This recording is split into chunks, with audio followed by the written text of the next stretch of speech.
Assalamualaikum warahmatullahi wabarakatuh. Selamat seminggu. Kali ini saya hari ini diwawancara untuk mata kuliah pembelajaran berdifferensiasi mengenai strategi pembelajaran berdifferensiasi. Apakah Ibu Retno terkenal?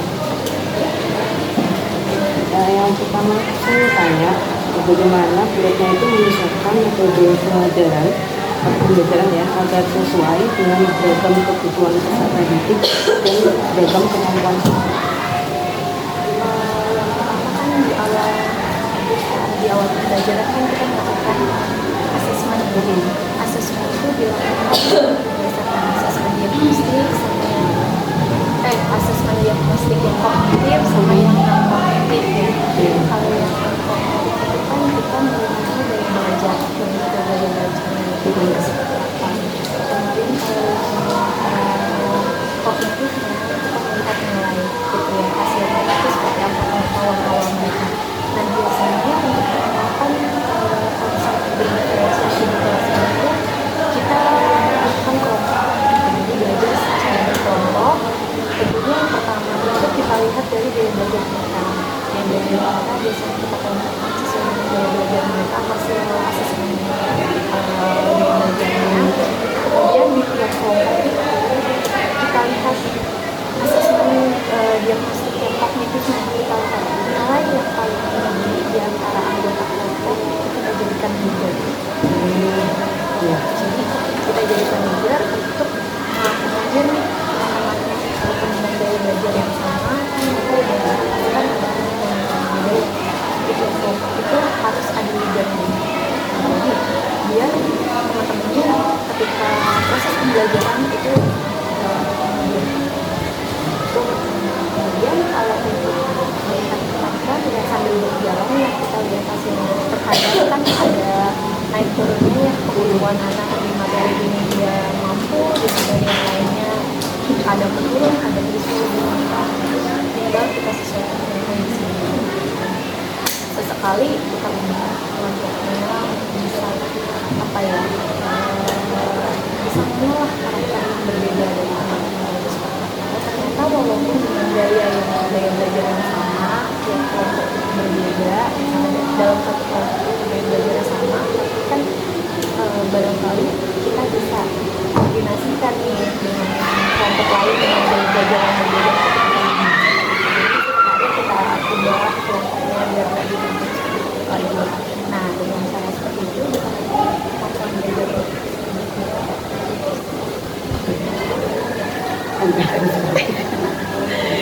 Yang kedua, strategi apa yang dapat diterapkan untuk memastikan setiap siswa merasa didukung dalam proses belajar lepas dari tingkatan pemahaman mereka? Kita pertama siapkan strategi wajibkan.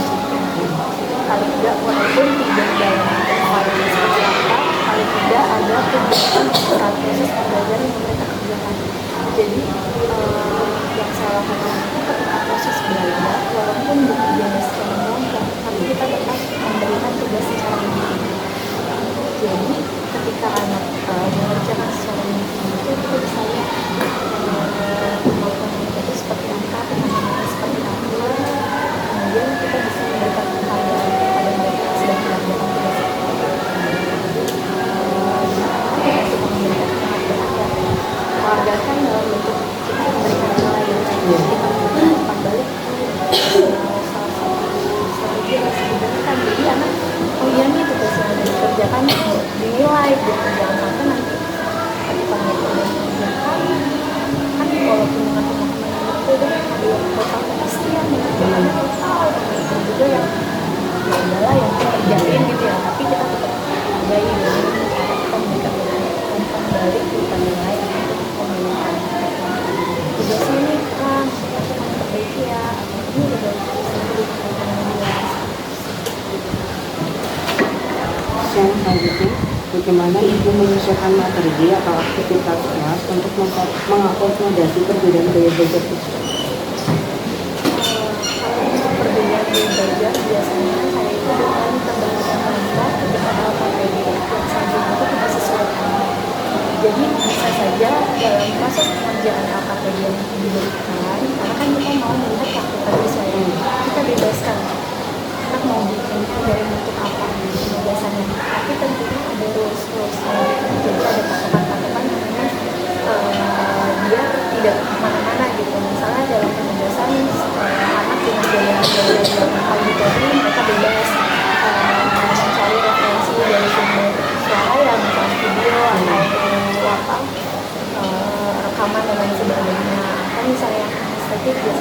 kasih yang biasanya boleh deh ditulis, kadang kan ada yang membuat laporan pembelajaran ini boleh nggak kalau ditulis sama gitu atau misalnya siswa dari gambar dan lain sebagainya sekali kemudian menuliskan pesan kepada mereka untuk menyesuaikan mereka sukanya yang mana sih, yang penting mereka mengerjakan jadi mereka tidak aktif pasif. Kalau misalnya contohnya itu kayak gini, cuma berapa?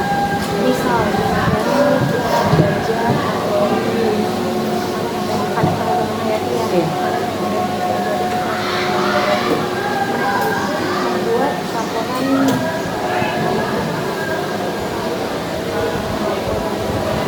pengamatan apa saja yang mereka temukan ya kan para menghayati apa saja yang sudah mereka temukan di sekeliling mereka. Mereka mendata kemudian hasil data yang sudah mereka dapatkan mereka presentasikan. Saya bebaskan dalam bentuk apapun, boleh laporan tertulis, boleh juga mereka bacakan aja di depan kelas gitu, atau boleh juga mereka membuat PowerPoint seperti itu, atau ada juga yang video gitu, mereka nge-vlog gitu. Ya ini kita lagi cari pada tingkat band misalnya, ini tentang ketika mereka menyajikan laporannya, saya bebaskan dalam bentuk sesuai keinginan mereka, yang tentunya disesuaikan dengan yang belajar ya. Ada kan ada bu, saya nggak bisa bu bikin video, boleh nggak aja laporan di foto-foto kan ada juga ini boleh nggak kalau misalnya saya gambar, saya suka gambar nih, ada juga nggak usah bikin fotonya di gambar. Terus selain itu, bagaimana pendekatannya guru dalam mengevaluasi pemahaman siswa yang memiliki kamu belajar yang berbeda-beda? Ini sebenarnya agak sulit ya, karena kadang kita seperti pada saat kita menjelaskan, pasti kan kita memberikan pertanyaan, bukan memastikan pemahaman mereka apakah ada yang ditanyakan, pasti kan ada keluarin pertanyaan dari apa masih ada yang belum jelas, masih ada yang perlu dibahas ulang, perlu dijelaskan ulang, biasanya kita tanyakan seperti itu. Ada memang yang nggak mereka bikin aja gitu ya, padahal mereka belum ngerti, tapi mereka karena ada rasa takut dan jadi mereka lebih diam ya. Nah gimana cara kita kasih satu pertanyaan, biasanya tuh nggak tahu kenapa sebagai seorang guru tuh kita kayak udah bisa tahu lah mana nih anak yang beneran ngerti, mana yang enggak gitu, kayak ada feel-nya aja gitu. Biasanya itu yang coba kerjain kalau dari situ baru udah paham, saya tetap paksakan jadi kita bahas di depan. Jadi pertama keberanian juga ya, ketika bisa contoh kayak mengerjakan presiden terminasi ya. Nah itu kan kadang bingung ya, ini kenapa harus ini harus lari ke sini, nggak tahu ini mau dibahas atau misalnya masih aja ada yang kurang paham gitu. Jadi kita kasih satu dulu dan kamu baca aja coba terbiasa nggak paham ya kontak yang biasanya tadi yang dulu kan nggak kelihatan tuh ada yang bisa nggak coba kan ini koreksi dulu ya udah koreksi masih tidak paham yang jelas jangan sampai kita menjadikan atau melakukan ketika mereka melakukan kesalahan kan jangan sampai berkembang tadi itu penting banget dalam hidup saya karena apa ketika anak takut mengaji terus salah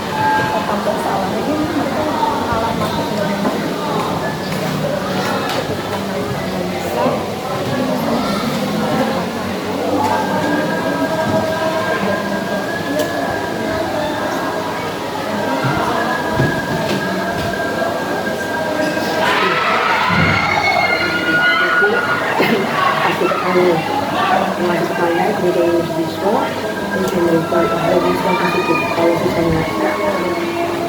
Tapi yang selanjutnya adalah apa yang kita lakukan untuk memastikan setiap siswa mendapatkan tantangan yang sesuai dengan tingkat kemampuannya.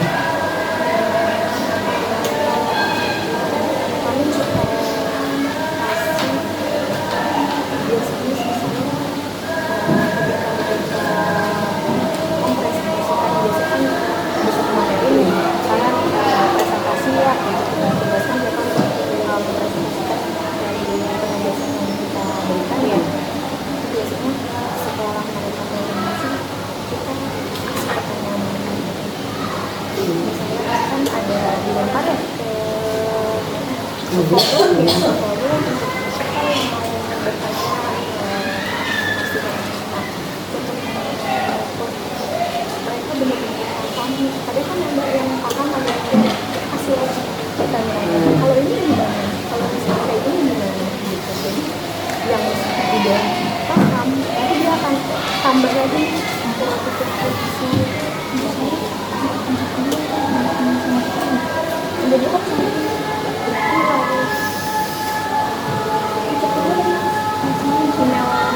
Iya, gimana?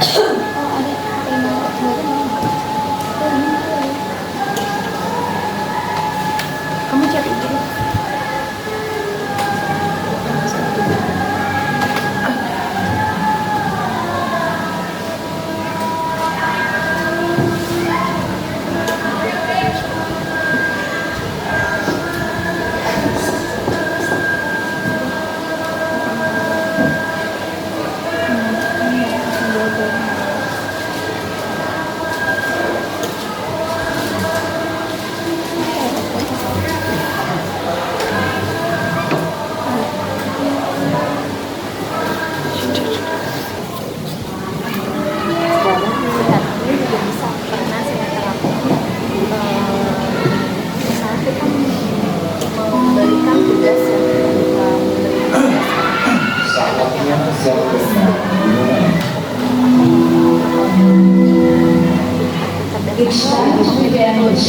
Biasa mereka panggil masih boleh nggak kalau saya kayak gini gitu bagus jadi kalian harus bisa bagus dari kalian mencontohkan biasanya gitu sih jadi kalian bisa lebih bu apa ini nilainya jadi tambah nggak biasanya kayak gitu anak-anak yang lebih dari ini nanti akan ada nilai selesai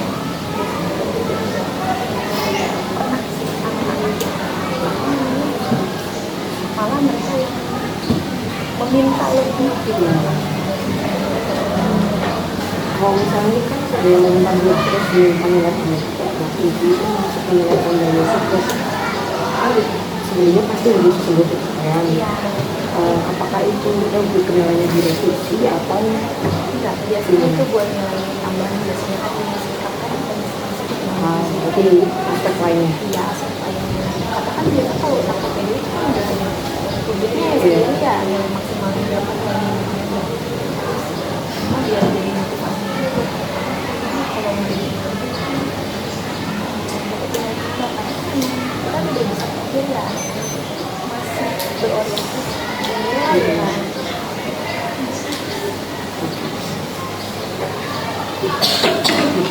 Kemudian yang pertama bagaimana kita membuat sumber belajar yang dapat memotivasi siswa dengan minat yang berbeda. untuk sumber belajar biasanya sih saya minta anak-anak dari dia kalau suka dari sendiri kok kadang anak sekarang kan bikin kan kadang kita menyediakan media coding udah ada materinya anak bisa nyari sendiri gitu saya dapat nih materi konten yang lebih bagus gitu ya yang saya butuhin silakan jadi saya nggak bakal harus dari saya ya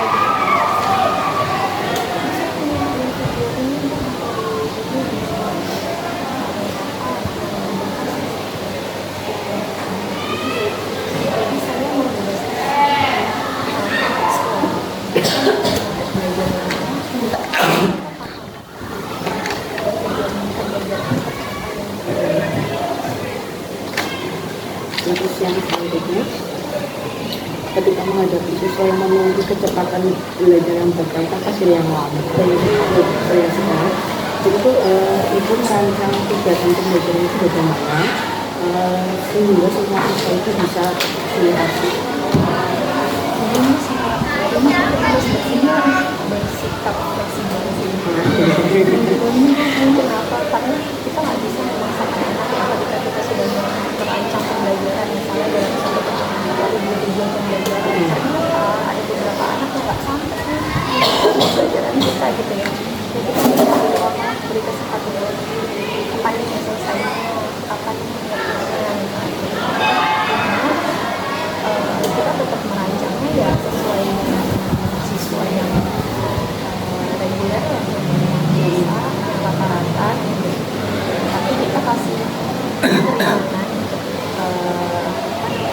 siswa yang punya kita kasih apa ya waktu lah gitu. Misalnya yang bekerja service itu mengerjakan dalam waktu kan 2 jam belajar 45 menit satu jam pelajaran itu sudah paham nih materi. Mereka yang jadi lambat belum ngerti dan kan mereka nggak saya dan ada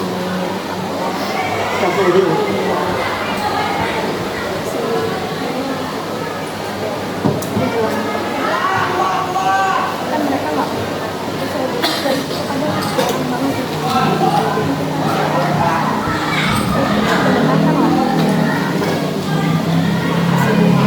jadi fleksibel. Contohnya tujuan juga maksudnya materi apa?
Ya itu berarti semua satu pendekatan khusus.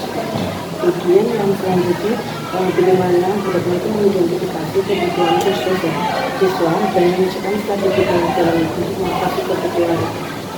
Terus sebenarnya sudah dijawab ya tadi yang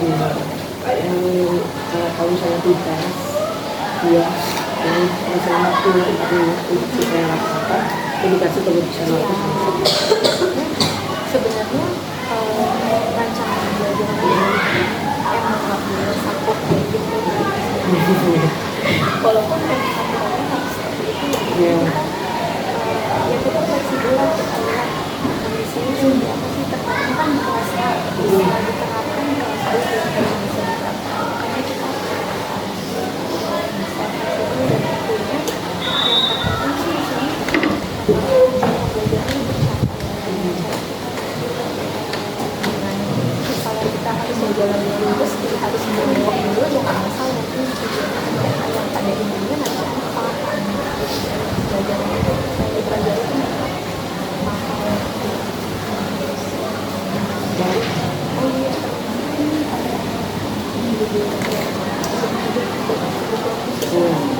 Hmm. Kita nggak boleh menamakan belajar yang sama dengan teman lain. Kita harus mereka bisa ikut belajar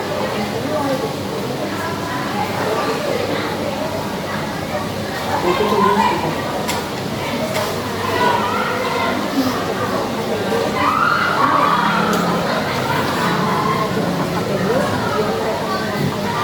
harus disampaikan dikasihkan ketika sudah kerjaan maka contoh seperti itu harus memaksakan mereka bisa sampai ke tahap yang kasihkan nanti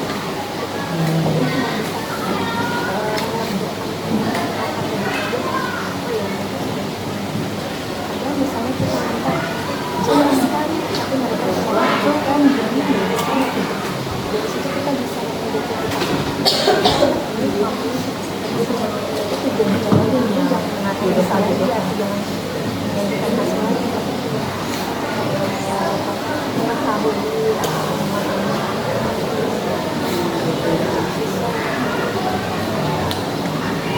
Untuk yang terakhir itu bagaimana berarti itu memastikan ya bahwa semua tujuan pembelajaran itu tercapai. Misalnya beberapa saat bisa pembelajaran diprioritaskan menjadi dilakukan dengan di akhir itu. Jadi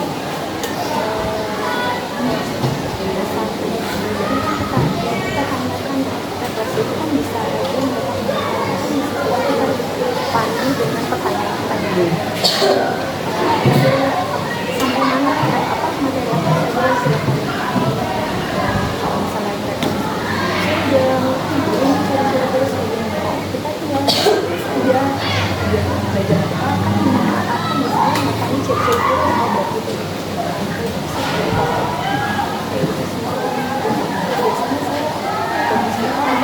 secara langsung dibandingkan mengungkapkan tulisan ya saya lebih suka sekali sih kita perlu yang kadang ada anak yang nggak bisa mengungkapkan tulisan nggak bisa tulisan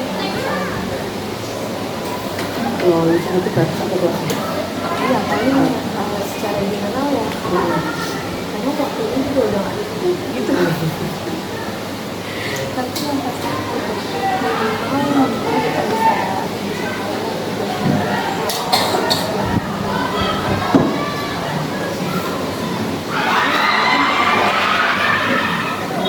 kadang juga kan kalau misalnya kadang saya kasih lebih biasanya sih jadi berulang lagi saya soal kadang mereka tulis yang kecil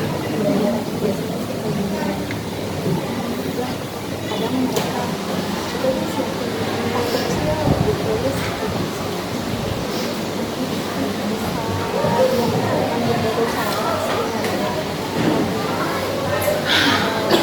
kita bisa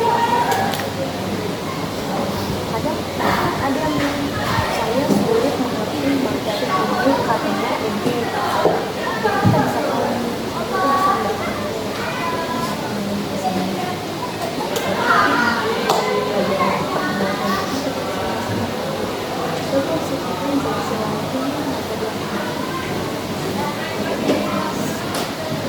berarti itu tindak lanjutnya ya, tindak lanjut dari refleksi. Kalau tindakan sekarang itu kan seperti maksudnya kan ada refleksinya misalnya banyak orang materi ini agak menarik selain di pertemuan kita luas kembali itu berikutnya itu apa menyusunkan sangat pembelajaran sesuai refleksinya ya bisa juga disesuaikan misalnya dengan metode metode yang digunakan di kita perbaiki seperti gimana misalnya yang diskusi kalau bikin kelompoknya begini orang kelompoknya banyak berapa kali cuma 2 orang doang mereka bisa diskusikan jadi dalam materi ini pembelajaran kelompok nggak bisa kita orang yang maksudnya